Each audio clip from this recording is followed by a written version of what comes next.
Hello दोस्तों, welcome to software engineering channel. क्या हाल है आप लोगों का। आज का हमारा टॉपिक है ISO 9000 इन सॉफ्टवेयर इंडस्ट्री।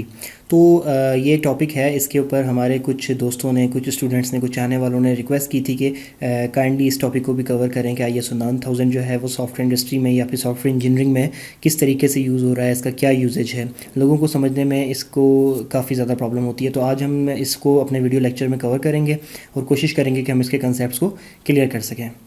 ISO 9000 एक थोड़ा सा टेक्निकल सा कंसेप्ट है कि उसको किस तरीके से हम सॉफ्टवेयर इंडस्ट्री से रिलेट कर रहे हैं। ये चीज़ थोड़ी सी टेक्निकल है समझने में। तो वैसे तो मैं अगर आपको एक डेफिनेशन बता दूं कि ISO 9000 सॉफ्टवेयर इंडस्ट्री में कैसे यूज़ हो रहा है, तो उस डेफिनेशन से भी आपको बात क्लियर हो जाएगी और आप बोलेंगे हाँ जी हमें समझ आ गई। लेकिन कुछ अर्सा थोड़ा गुजरेगा तो फिर उसके बाद जब आपको कभी ISO 9000 इन सॉफ्टवेयर इंडस्ट्री के बारे में कुछ बात करनी पड़ेगी तो आप बोलेंगे यार ये पढ़ा तो था, कहीं ध्यान में आ रहा है कि हमने ये पढ़ा था, माइंड में ये बात आ रही है, लेकिन याद नहीं आ रहा कि एक्चुअल में होता क्या था। तो जब आप सिर्फ किसी चीज़ की डेफिनेशन पढ़ते हैं और खाली डेफिनेशन को उस वक्त समझ लेते हैं ना, तो फिर होता ही है कि कुछ अर्सा गुजरने के बाद ये बात आती है आपके माइंड में कि यार ये पढ़ा तो था लेकिन याद नहीं आ रहा। तो थोड़ा सा पेशेंस के साथ आप इस वीडियो को देखिएगा। शायद थोड़ी सी लंबी वीडियो हो जाए, लेकिन ये है कि 2 मिनट की वीडियो, 3 मिनट की वीडियो में जो आप डेफिनेशन समझते हैं तो वो उस वक्त तो आपको समझ में आ जाती है, लेकिन वो बाद में आपको जाके भूल जाती है। तो मैं ISO 9000 किस तरीके से आया, कहाँ से आया और सॉफ्टवेयर इंडस्ट्री से कैसे रिलेट हो रहा है, इस चीज़ को ईच एंड एवरीथिंग मैं आपको बताऊंगा और हर चीज़ के कंसेप्ट क्लियर करता हुआ आगे तक लेके चलूँगा। तो जब आपकी चीज़ों के कंसेप्ट क्लियर हों तो फिर आपको चीज़ें याद नहीं रखनी पड़ती, वो खुद ही आपको याद रहती हैं। तो चलें स्टार्ट करते हैं आपके इस ISO 9000 को। आज कंटेंट्स हम किस तरीके से कवर करेंगे। हमारा तरीका ये होगा कि सबसे पहले मैं आपको ये एक्सप्लेन करूँगा कि ISO 9000 में एक्चुअली ISO क्या चीज़ है।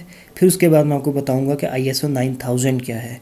फिर आगे ISO 9000 के कुछ फैमिली मेम्बर्स हैं, हम उनको देखेंगे। फिर हम ये देखेंगे कि ISO 9000 के कौन से ऐसे फैमिली मेम्बर हैं जो कि हमारी सॉफ्टवेयर इंडस्ट्री से जो है रिलेट करते हैं, जो हम अपनी सॉफ्टवेयर इंजीनियरिंग में या सॉफ्टवेयर्स के अंदर यूज़ करते हैं। फिर हम उसके बाद हम नेक्स्ट चले जाएंगे इस बात पर कि ISO 9000 को हमें यूज़ कब करना चाहिए। ऐसे ही बस आप घर में बैठे हुए तो सॉफ्टवेयर डेवलप कर रहे हैं तो आपको क्या ISO 9000 यूज़ करने की ज़रूरत पड़ जाएगी। तो हम इन चीज़ों को देखेंगे और फिर हम ये देखेंगे कि ISO 9000 सर्टिफिकेशन क्या होती है और हम किस स्टेप्स के ऊपर से गुजरते हैं ISO 9000 की सर्टिफिकेशन लेने के लिए। इसका भी एक जनरल सा हम एब्स्ट्रैक्ट सा कंसेप्ट लेंगे। सबसे पहले ISO क्या होता है। ISO stands for the international standardization organization. It is an organization which standardize the things on international level so things become easy to जज। जो ISO है ना, ये एक ऑर्गेनाइजेशन है और ये क्या करती है कि चीज़ों के स्टैंडर्ड बना देती है जिससे चीज़ों को समझने में आसानी होती है। अब स्टैंडर्ड क्या होता है, सवाल ये माइंड में आता है। स्टैंडर्ड इन सेंस हम किस सेंस में बात कर रहे हैं कि स्टैंडर्ड क्या। तो उसकी एक एग्जांपल देता हूँ। आप पूरी दुनिया में कहीं भी चले जाओगे ना, तो जो 1 घंटा है ना वो आपको 60 मिनट्स का ही मिलेगा। 1 hour is equal to 60 minutes. कहीं भी आपको किसी भी कंट्री में जाकर आपको कोई ये बोलेगा ना कि यार मैं तुम्हारा 1 घंटे से वेट कर रहा हूँ, तो आपके माइंड में ये कन्फ्यूजन नहीं आएगी कि यहाँ पर इस कंट्री में 1 घंटा 120 मिनट का होता है या 60 मिनट का। आपको ये चीज़ पहले से पता होगी कि 1 घंटा मतलब 60 मिनट, ये बंदा मेरा 60 मिनट से वेट कर रहा है। तो ये 1 घंटा 60 मिनट का ही होता है। पूरी दुनिया में ये एक स्टैंडर्ड बन चुका है। इस चीज़ को कहते हैं स्टैंडर्ड, कि आपने एक चीज़ को स्टैंडर्डाइज कर दिया कि पूरी वर्ल्ड में 1 घंटे का मतलब यही होगा कि 60 मिनट। तो इस चीज़ को हम कहते हैं स्टैंडर्ड। एक और एग्जांपल देता हूँ रिलेटेड टू कंप्यूटर साइंस। आप पूरी दुनिया में जाकर किसी भी अपने दोस्त से बोलोगे ना कि यार मुझे 1 GB की फ़्लैश चाहिए तो या USB ड्राइव चाहिए, तो वो आपको ये नहीं बोलेगा कि ये लो यार 1 GB की USB ड्राइव। अब और इसका जो है साइज़ एक्चुअली 512 MB होगा, क्योंकि हमारे कंट्री में 1 GB 512 MB का होता है। ऐसा प्रॉब्लम कभी भी नहीं आएगा। जब आप 1 GB मांगोगे तो उसको पता होगा कि इसका 1 GB से मतलब 1024 MB है और आपके माइंड में भी यही बात होगी। सही है। तो आई होप सो कि आपका ये कंसेप्ट क्लियर हो चुका होगा कि स्टैंडर्डाइजेशन क्या होती है। स्टैंडर्डाइजेशन चीज़ों को समझना आसान करती है। स्टैंडर्डाइजेशन जो होती है वो एक इंटरनेशनल लेवल पे कैसे स्टैंडर्ड बना देती है कि लोगों को चीज़ें बोलने से क्लियर हो जाती हैं कि इसका क्या मतलब है। जब आप बोलोगे 1 GB तो लोगों को क्लियर होगा कि ये 1024 MB की बात कर रहा है। जब आप बोलोगे कि 1 घंटा हो गया तो वो समझ जाएंगे कि इट्स मीन कि ये 60 मिनट से वेट कर रहा है। लोगों को कन्फ्यूजन नहीं होती किसी चीज़ में, ये स्टैंडर्ड होता है। तो ISO जो ऑर्गेनाइजेशन है वो क्या करती है कि वो इस तरीके से चीज़ों को, जो चीज़ें कन्फ्यूजन पैदा कर सकती हैं वर्ल्ड के अंदर, उन्होंने उन चीज़ों को उठा के स्टैंडर्डाइज कर दिया है, उन चीज़ों के स्टैंडर्ड्स बना दिए हैं। अब दुनिया में अगर आप इन 2 एग्जांपल्स को नज़र में रखते हुए देखें तो कितनी चीज़ें हैं, कितनी चीज़ें ऐसी हैं जिनको स्टैंडर्डाइज करने की ज़रूरत थी। तो जब ISO एक स्टैंडर्ड ऑर्गेनाइजेशन जब बनी इंटरनेशनल लेवल के ऊपर, तो इन्होंने देखा कि दुनिया में तो बहुत सारी चीज़ें हैं जिनको स्टैंडर्डाइज करने की ज़रूरत है। तो इन्होंने क्या किया कि फिर इन्होंने कैटेगरीज़ बना ली। जैसे होता है ना कि आप बहुत बड़े लेवल का काम कर रहे थे तो, या फिर आप कोई शॉप बना के बैठते हैं बड़ी मेगा मार्ट टाइप की, तो आप क्या करते हैं कि सुपर स्टोर है आपका, तो आप क्या करते हैं कि कैटेगरीज़ बना लेते हैं कि जिस फलाने सेक्शन में आपको ग्रॉसरी मिलेगी, फलाने सेक्शन में आपको फ्रूट मिलेगा, अच्छा फलाने सेक्शन में आपको जो है कोई इलेक्ट्रॉनिक्स का सामान में, कैटेगरीज हो जाती है ना। तो ISO वालों ने कैटेगरीज बना ली, और ISO ने जो कैटेगरीज बनाई उनको उन्होंने नाम किस तरीके से दिए, ISO 9000, ISO 21000, ISO 700, 7000। अब ये कैटेगरीज़ हैं और हर कैटेगरी मुख्तलिफ़ चीज़ों को डील कर रही है। हमने जो कैटेगरी देखनी है वो है ISO 9000।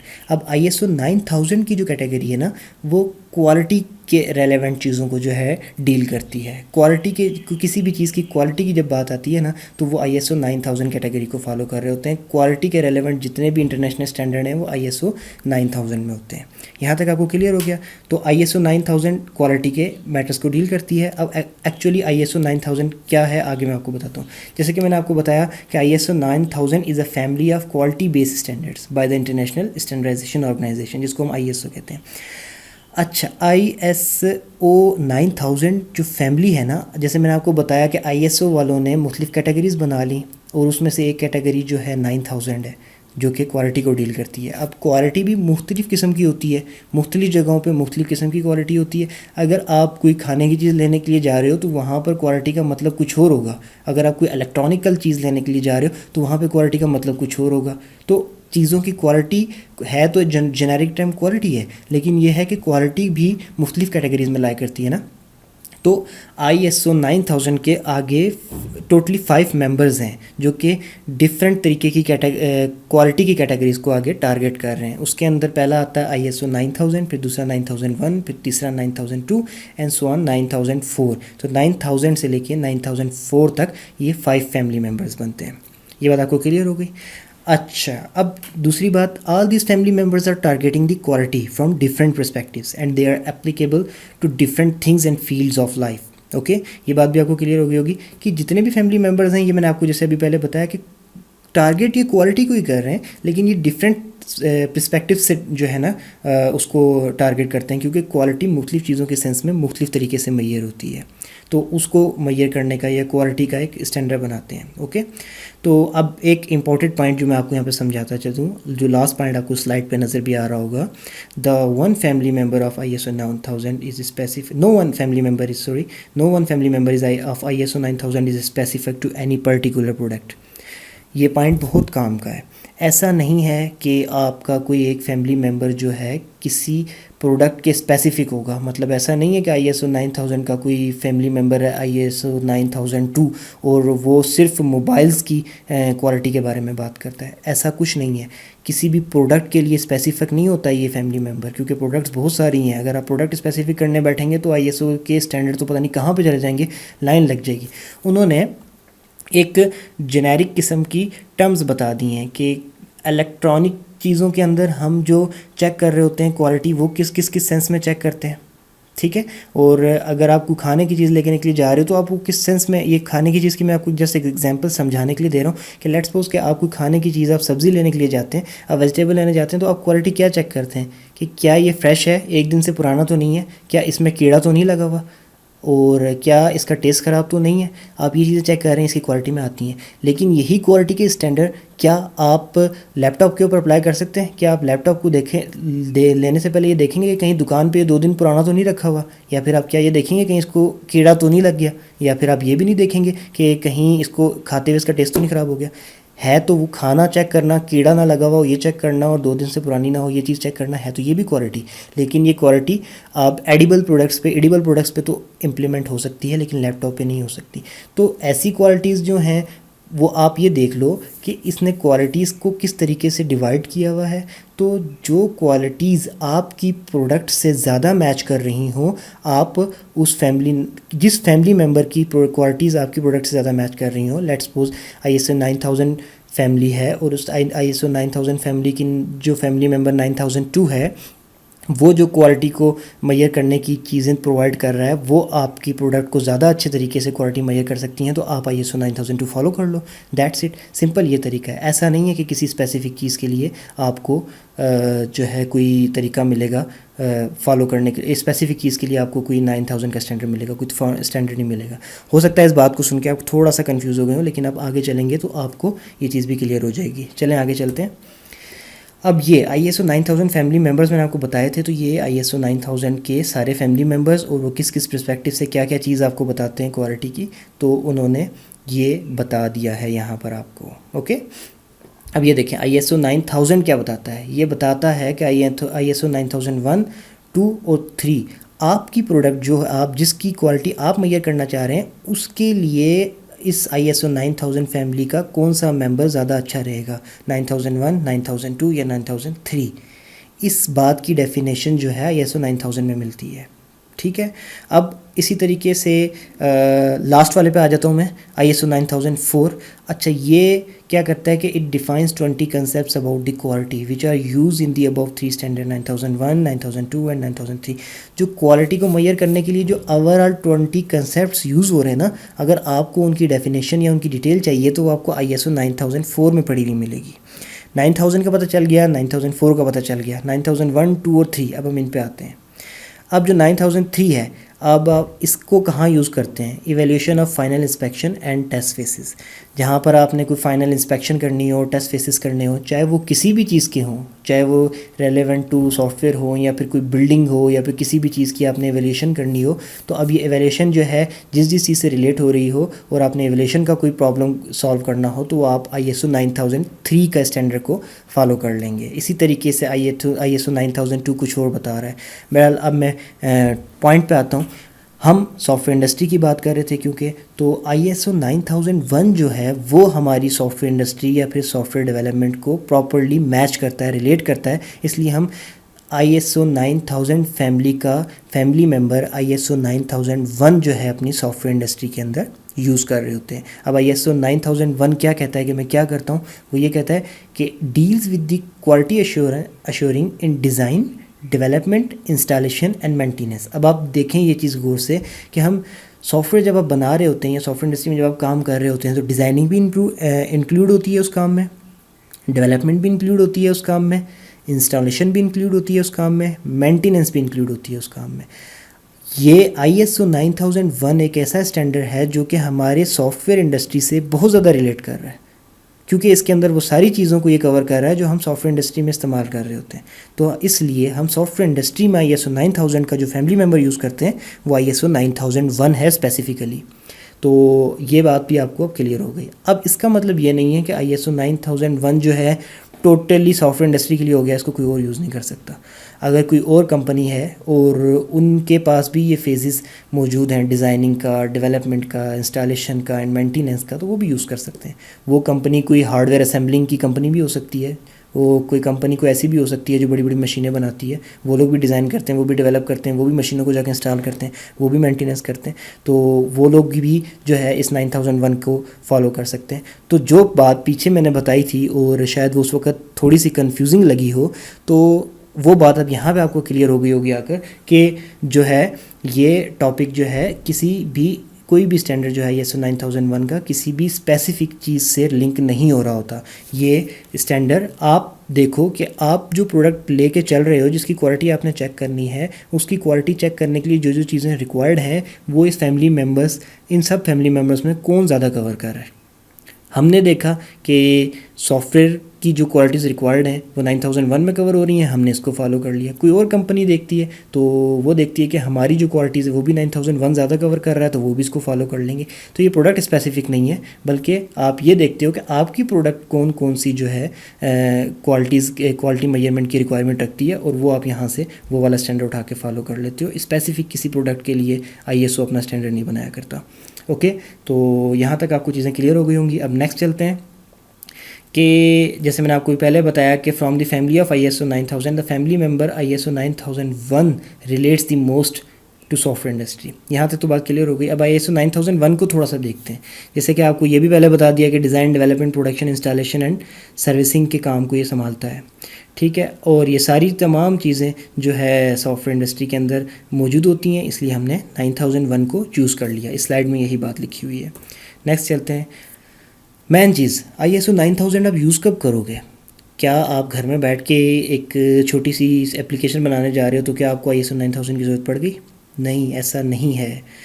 When organisation want to regulate the quality system in the organisation, जब आपकी बहुत बड़ी ऑर्गेनाइजेशन हो गई है, अब आप क्वालिटी को मैनेज करने के लिए कोई दो बंदे नहीं बिठा सकते खाली कि जी तुम जाके उधर से डिज़ाइनिंग देख लेना, और डिज़ाइनिंग देख के जब फारिग हो तो थोड़ा सा टाइम निकाल कर तो जाना, तो मेंटेनेंस के फेज़ को भी चेक कर लेना।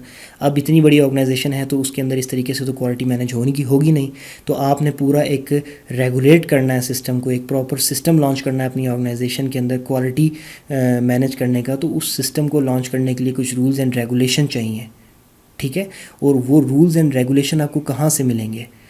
तो उस सॉफ्टवेयर इंडस्ट्री की क्वालिटी को रेगुलेट करने के लिए जो रूल्स एंड रेगुलेशन चाहिए वो आपको ISO 9000 से मिलेंगे।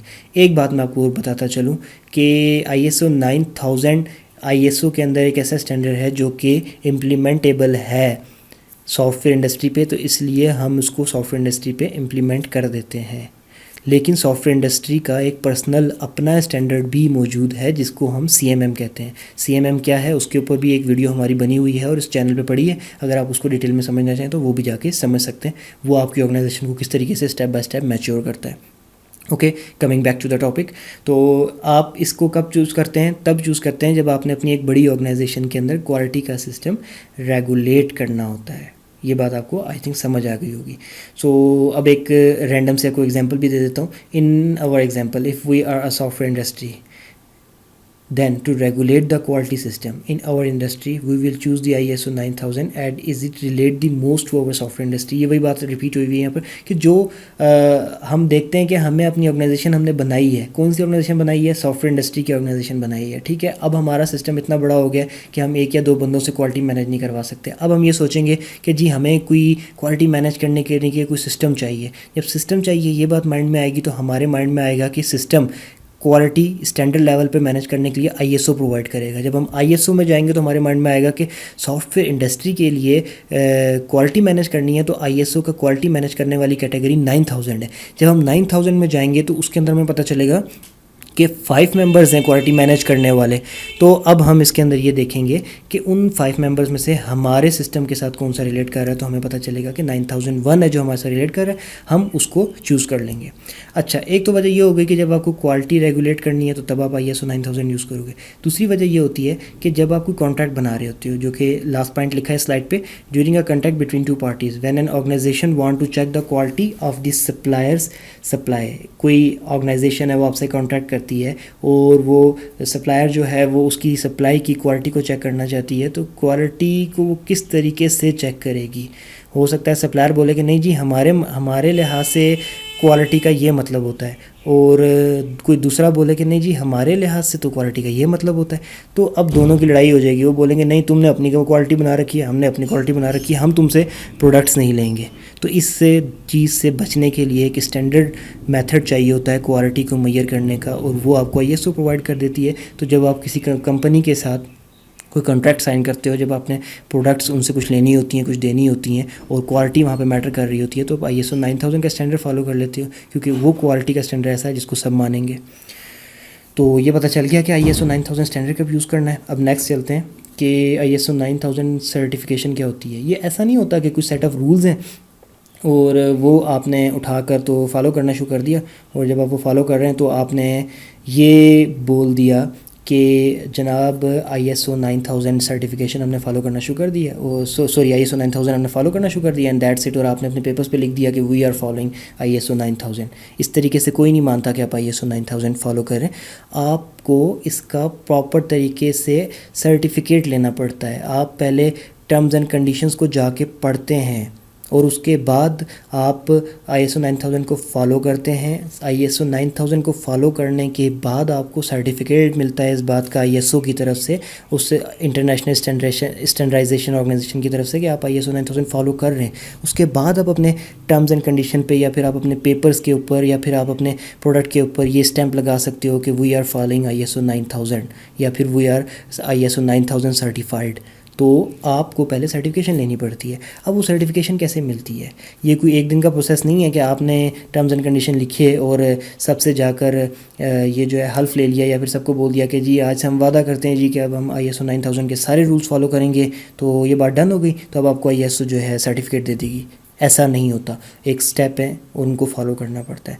पहले उन स्टेप्स में क्या होता है, आपको सर्टिफिकेशन लेने के लिए पहले आपको ISO 9000 की अवेयरनेस लेनी पड़ती है। अवेयरनेस लेने के लिए उनकी अपनी टीम्स होती हैं जो आपको अवेयरनेस देती हैं।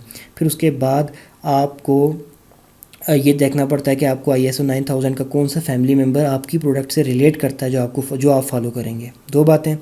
उसके बाद आपको अपना स्टाफ जो है उस ISO 9000 के उस फैमिली मेम्बर की क्वालिटी स्टैंडर्ड के मुताबिक ट्रेन करना पड़ता है ताकि वो उस क्वालिटी का ख्याल रखे। जब आपका स्टाफ भी ट्रेंड हो जाता है तो आपको उन स्टैंडर्ड्स को बड़ी सख्ती से फॉलो करना पड़ता है। और जो ISO 9000 वालों की टीम होती है वो भी आपकी उस कंपनी को, उस ऑर्गेनाइजेशन को, उस सॉफ्टवेयर इंडस्ट्री को जो है फॉलो कर रही होती है कि क्या ये ISO 9000 की उस स्टैंडर्ड को फॉलो कर रहे हैं जिसके लिए सर्टिफिकेशन लेना चाहते हैं, वो भी आपको फॉलो कर रहे हैं।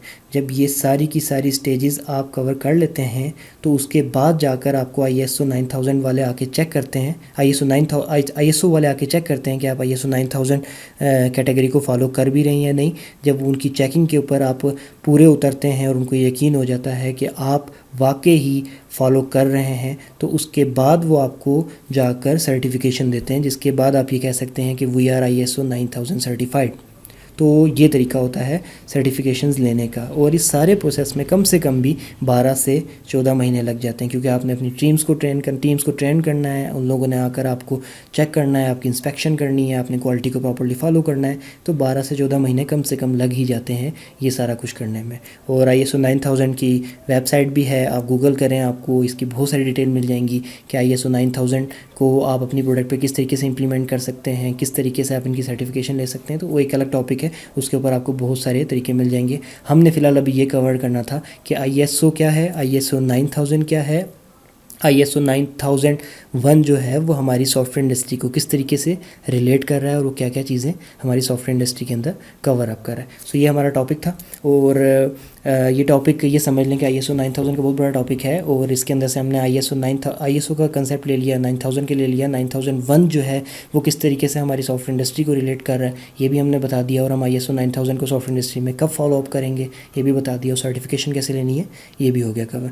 तो इंशाल्लाह नेक्स्ट टाइम भी जब कभी हमें मौका मिलेगा तो इसके अंदर और हम ISO 9001 के इन डेप्थ जाएंगे और ये चेक करेंगे कि ISO 9001 स्पेसिफिकली किस तरीके से हम जो है सॉफ्टवेयर इंडस्ट्री पे जो है और रिलेट कर सकते हैं। लेकिन ये है कि एटलीस्ट इस वीडियो को देखने के बाद आपको ये पता चल गया होगा कि ISO 9001 या फिर ISO 9000 का सॉफ्टवेयर इंडस्ट्री में क्या किरदार है, वो किस लिए इस्तेमाल होता है, और ISO 9000 का कौन सा फैमिली मेम्बर जो है वो सॉफ्टवेयर इंडस्ट्री को रिलेट करता है।